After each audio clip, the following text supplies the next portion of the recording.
I was reading this, this research which mentioned that air pollution also has effects on your heart.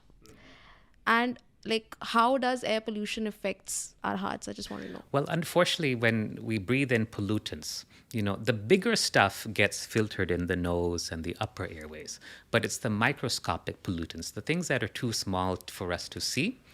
Scientists call them PM10 and 2.5, and there are other pollutants as well. But we'll focus on these two because they're the most common and most important from a health perspective.